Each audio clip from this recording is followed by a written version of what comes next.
তো হা এন্ড সন্সের অঙ্কটির গ প্রশ্ন আমরা দেখে সমাধান করব যে উপরোক্ত তথ্যের আলোকে একটি ব্যাংক সমন্বয় বিবরণী তৈরি করো। তো আমরা এখানে ব্যাংক সমন্বয় বিবরণী একটি ছক আমরা আঁকছি। এখানে দেখো, প্রথমে আমরা এই নগদান বই অনুযায়ী একবারে উপরে লেখা আছে, দেখো নগদ বইতে ব্যাংক জমার উদ্বৃত্তের পরিমাণ ছিল 48,000 টাকা।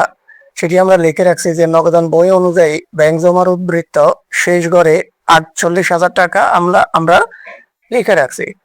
এরপরে বলা আছে কিন্তু উপরোক্ত তারিখে ব্যাংক বিবরণীর উদ্বৃত্ত সমান ছিল না। এটাই স্বাভাবিক যে আমার নগদান বই উদ্বৃত্ত এবং ব্যাংক বিবরণীর উদ্বৃত্ত সমান ছিল না। এই জন্যই আমরা কি করব, সমন্বয় করব। সমন্বয় মানে হচ্ছে সমাধান করব, যে আমাদের মধ্যে হিসাবের যে গড়মিল রয়েছে এই গড়মিলটি আমরা নিরসন করব। তো প্রথমে এক তারিখে এক নম্বরে দেখো 5,000 টাকা ও 8,000 টাকার দুইটি ইস্যুকৃত চেক। এই যে খেয়াল করো, এই যে ইস্যুকৃত চেক, ইস্যুকৃত চেক, ইস্যুকৃত চেক মানে হচ্ছে যেই চেক তুমি কাউকে লিখে দিয়েছ, যেই চেক তুমি কাউকে লিখে দিয়েছ, তোমার পাওনাদার হতে পারে, যে কেউ হতে পারে। তো এই দুইটি চেক 31 ডিসেম্বর তারিখের পর, 31 ডিসেম্বর তারিখের পর পরিশোধের জন্য ব্যাংকে উপস্থাপিত হয়।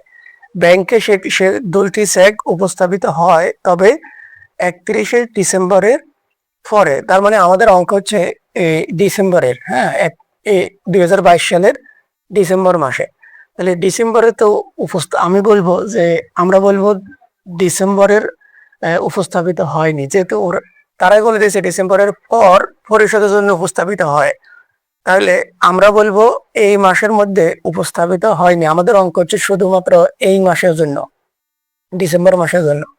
তাহলে ইস্যুকৃত চেক যদি ব্যাংকে উপস্থাপিত না হয় তাহলে কি হয়? ইস্যুকৃত মানে আমি কাউকে দিছি, যখন দিছি তখন আমরা বিয়োগ করে রাখছি। কিন্তু এখন যখন আমরা শুনবো 31 ডিসেম্বর তারিখে শুনবো যে এই মাসে চেকটি ব্যাংকে আসে নাই, তার মানে কি আমরা দিছি, সে টাকাটা নেয় নাই, চেকের টাকাটা সে তুলে নেয় নাই। তাহলে আমরা যখন দিছি তখন বিয়োগ করে রাখছি, আর এখন সেটিকে পুনরায় আমরা কি করে দিব, যোগ করে দিব। এটাই তো সমাধান হবে। কারণ আমরা বিয়োগ করছি কেন, সে এই টাকাগুলো এই মাসে নিবে বলে। কিন্তু যখন এই মাসের শেষ তারিখে আমি শুনবো যে না, সে এই টাকাগুলো নেয় নাই, তাহলে আমরা পুনরায় কি করে দেব, যোগ করে দেব। তাহলে আমরা লিখব ইস্যুকৃত চেক ব্যাংকে উপস্থাপিত হয়নি। ইস্যুকৃত চেক, ইস্যুকৃত চেক ব্যাংকে উপস্থাপিত হয়নি, উপস্থাপিত হয়নি।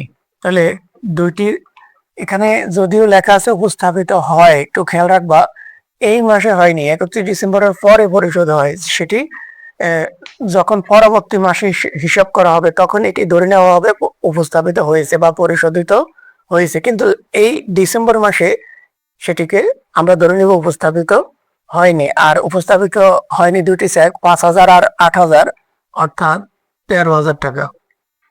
এরপরে আসো 2 নম্বর, 10,000 টাকা ও 12,000 টাকার দুইটি চেক আদায়ের জন্য। তাহলে 10,000 টাকা ও 12,000 টাকার দুইটি চেক আদায়ের জন্য। আদায়ের জন্য যদি যখন তুমি জমা দাও তখন কিন্তু তুমি যোগ করো তোমার খাতায়, তোমার কাছে যে খাতা আছে, যেই কাগজ আছে, যেই নোট আছে, তুমি কি করো, যখন চেকটা ব্যাংকে জমা দাও তার আগেই তুমি যোগ করে রাখো। কেন জমা দিতেছ, যে তোমাকে চেকটা দিছে তার কাছ থেকে সে কি করবে, ব্যাংক তার অ্যাকাউন্ট থেকে তোমার অ্যাকাউন্টে টাকাটা আদায় করে দিবে, নিয়ে আসবে, তোমার অ্যাকাউন্টে টাকা বাড়বে, এই জন্য তুমি যোগ করো। কিন্তু এখন যখন শুনবা যে জমা দেওয়া হয়েছিল কিন্তু প্রথম চেকটি এখনো আদায় হয়নি, তাহলে তুমি কি করবে, পুনরায় বিয়োগ করে দিলে সেটি সমাধান হবে। আবারও বলি, তুমি যখন চেক আদায়ের জন্য ব্যাংকে জমা দাও তখন তুমি যোগ করে রাখো। কেন, তোমার অ্যাকাউন্টে টাকাটা বাড়বে। কিন্তু মাস শেষে যখন শুনবা যে আদায় হয়নি, তখন বুঝবা যে না, আমি যে পূর্বে আগেই যে যোগ করছি সেটি আমার ঠিক হয়নি, তাহলে আমি পুনরায় বিয়োগ করে দিলে ঠিক হয়ে যাবে। তাহলে আমরা লিখবো জমাকৃত চেক, জমাকৃত চেক ব্যাংক কর্তৃক আদায় হয়নি, আদায় হয়নি। কত টাকা?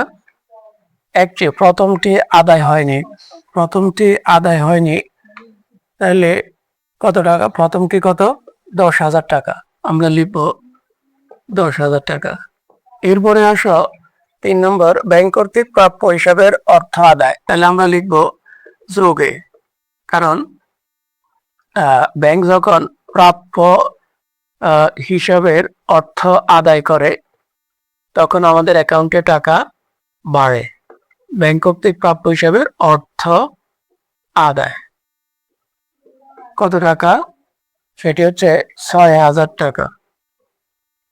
এরপরে আসো ব্যাংক বিনিয়োগের সুদ আদায় করেছে। তাহলে লিখবো আমরা যোগে ব্যাংক কর্তৃক বিনিয়োগের সুদ আদায়, কারণ বিনিয়োগের সুদ আদায় করলে ব্যাংকে টাকা বাড়ে।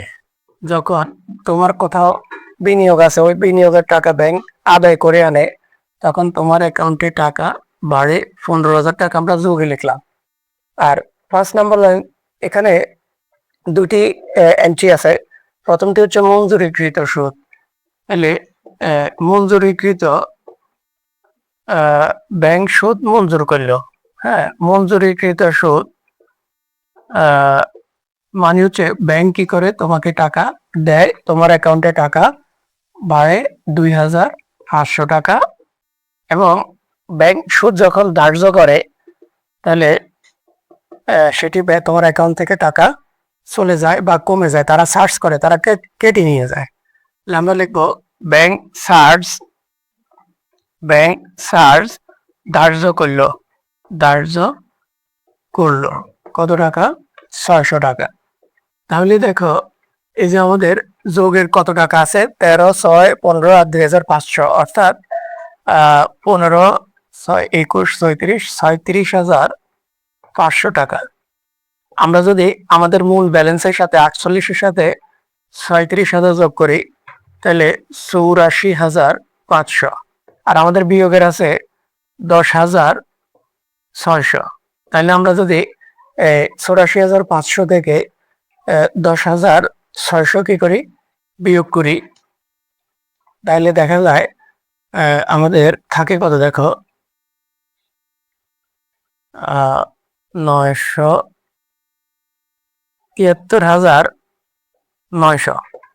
এটি হলো আমাদের নগদান। প্রথম লাইনের বিপরীত আমরা লিখব ব্যাংক বিবরণী অনুযায়ী ব্যাংক জমার উদ্বৃত্ত। অর্থাৎ আমাদের প্রথম লাইনে যদি ব্যাংক বিবরণী লেখা থাকে, আমরা নিচে লিখবো নগদান বই। প্রথম লাইনে যদি নগদান বই লেখা থাকে, আমরা লিখবো ব্যাংক বিবরণী, অর্থাৎ উল্টোটা লিখবো। আবার বলি, নগদান বই অনুযায়ী ব্যাংক জমার উদ্বৃত্ত, তাহলে আমরা নিচে লিখবো ব্যাংক বিবরণী অনুযায়ী ব্যাংক জমার উদ্বৃত্ত। ঠিক একইভাবে যদি ব্যাংক বিবরণী অনুযায়ী ব্যাংক জমার উদ্বৃত্ত এই লাইনটা প্রথমে লিখতাম, তাহলে আমরা নিচে লিখতাম নগদান বই অনুযায়ী ব্যাংক জমার উদ্বৃত্ত। তাহলে এই হলো আমাদের গ প্রশ্ন, অর্থাৎ ব্যাংক সমন্বয় বিবরণী।